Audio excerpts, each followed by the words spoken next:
Kamusta po muna ang weather sa kasalukuyan po dyan sa Bicol? Sa ngayon po sir, makulimlimang panahon lalo na po dito sa may station po namin sa Legazpi City, Albay po sir. Opo, bago pa itong banta ng bagyong Ada, naging masungit na rin po ba yung panahon sa nakalipas considering patuloy po yung pag-aalboroto din ng Bulkang Mayon na maaaring magresulta po sa lahar? Yung mga nakaraang araw sir, naka-experience din naman kami ng mga konting pag-ulan dahil din naman sa shear line pero hindi naman po sir yung sunod-sunod na malakas. Opo, ano yung worst case scenario nyo naman po na nakikita sa maaring possible effect po nitong epekto ng ADA at sa dito po sa Bulkang Mayon po, sir?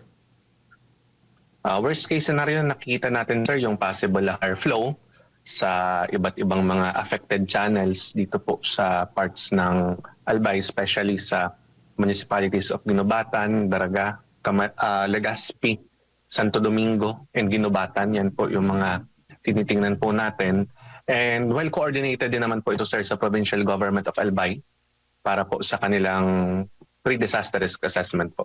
Opo. So, kumbaga, meron na po kayong history or meron na sa nakalipas na nangyaring ganito, sir, na lahar kasunod ng pag-aalboroto din po ng bulkan tapos meron pong sama ng panahon. So, tukoy na yung alinman yung possible na pagdadaan po ng lahar flow.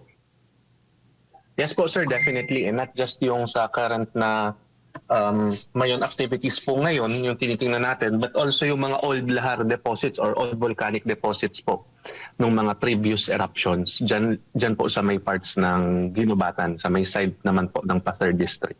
Opo. Pag mga ganito, sir, sa lahar, needed din na i-evacuate po yung ating mga kababayan? Yes sir, possible po sir na kailangan na i-evacuate po natin. Pero yung pag-evacuate niyan sir, mangunguna niyan sir yung ating mga local government units. Kasi sila sir yung magsasagawa din ng kanilang mga assessment po sir. Opo. So sa kasalukuyan, sir, meron na bang mga ganyan pong mga incidents na pag-evacuate or sa ibang kadahilanan po kung meron man? Sa ngayon sir, wala pa naman po sir sa atin reported na evacuation for tropical cyclone Ada po sir. Baka sir later pa sir pumasok yung mga reports po niyan sir. Opo. Tuloy-tuloy pa rin po yung pag-alboroto ng Bulkang Mayon, sir. Meron na rin po bang mga kumbaga mga affected na mga families din po dito sa anumang kadahilanan na may kaugnayan po sa Bulkang Mayon? Yes po sir, dito naman po sir sa latest na information po natin, nakuha po natin mula sa DSWD Field Office 5, meron po tayong nasa 1,114 families or 4,088 persons po na nasa loob po ng 12 evacuation centers sa Albay. Ito pong nag-evacuate, ito po yung mga naninirahan sa loob at malapit sa 6-kilometer permanent danger zone po natin. Yes, sir, magandang umaga. Si Almar po ito. Sir, kumusta yung sitwasyon dyan sa inyo? Sa ano po yung mga kinakaharap po ninyo na challenges considering na yung pag-alboroto ng bulkan at yung bagyo po yung pinaghahandaan po ninyo na maging epekto po nito sa mga residente po, sir? Sa akin, sir, wala pa naman tayo nakikitang mga major challenges since si Albay naman talaga din, sir, ang nangunguna for the Mayon activities and Mayon response na mga sinasagawa natin. Dito lang naman po sa regional level, more on support po kami sa activities po ng Albay and kung ano man po yung mga pangangailangan nila, including the national government agencies. Ang minworry lang po natin ay kung bumagal po siya at medyo lumapit ng konti sa Kabikulan ay baka mas mataas sa 200 millimeters of rainfall ang ma-experience ng eastern side ng Bicol. Yung possible na landslides, possible flooding, yun po yung tinitingnan natin.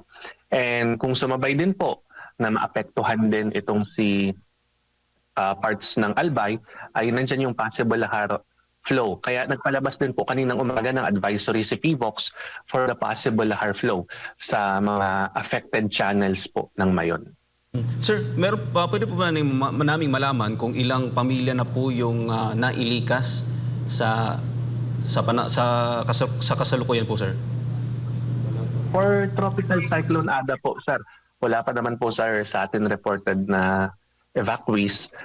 Possible po ngayon mag-start yung evacuation. Kaya we're waiting po from the data ng mga LGUs. Yung Philippine Army po ba, sir, andyan na sa inyong lugar para tumulong sakaling lumala po yung sitwasyon, sir?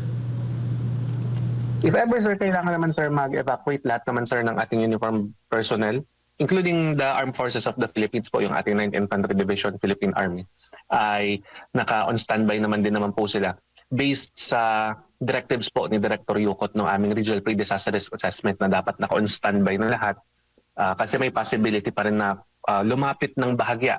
Gaya po ngayon na itong si Bagyong Ada based sa latest bulletin, sa movement niya, ang nakasaad na ay moving northwestward slowly. So yun din yung inaano namin na pag bumagal siya, mas matagal may experience yung ulan at mas marami yung may experience po dito sa Kabikulan. Sir, baka meron pa po kayong gustong sabihin na hindi po namin naitanong. Nasa inyo po yung pagkakataon, sir. Sa ngayon, sir, idadagdag ko lang din, sir, sa latest na nakuha po naming impormasyon mula sa Philippine Coast Guard, meron tayong 1,877 stranded passengers dyan po sa mga major ports sa Kabikulan and 1,558 po dyan ay sa Matnog Port. Kaya po kagabi ay nagpalabas din ng advisory ang Land Transportation Office Bicol Region na dinidiscourage po lahat ng babiyahe papuntang Visayas, Catanduanes at Masbate dahil may possibility po na mas stranded din naman po sila sa ports or di kaya outside ports po kapag tumuloy pa po silang bumiyahe ngayon papunta dun sa mga nasambit na lugar. Kaya ipagpaliban po muna natin, hintayin po muna natin na ma-lift yung tropical cyclone wind signal dito po sa parts ng Sorsogon, Catanduanes, Masbate, and including Northern Samar. Maraming salamat po si Ginoong Grimil Alexis Nas, Public Information Officer ng Office of the Civil Defense Bicol Region. Kaugnay po sa paghahanda ng OCD o ng ating pamahalaan dyan po sa posibleng epekto po ng bagyong si Ada at yung maaring sanib na epekto ng Ada at nitong bulkang Mayon. Kaya ingat at patuloy na makipag-ugnayan po sa inyong lokal na pamahalaan sa ating mga kababayan dyan po sa Bicol Region.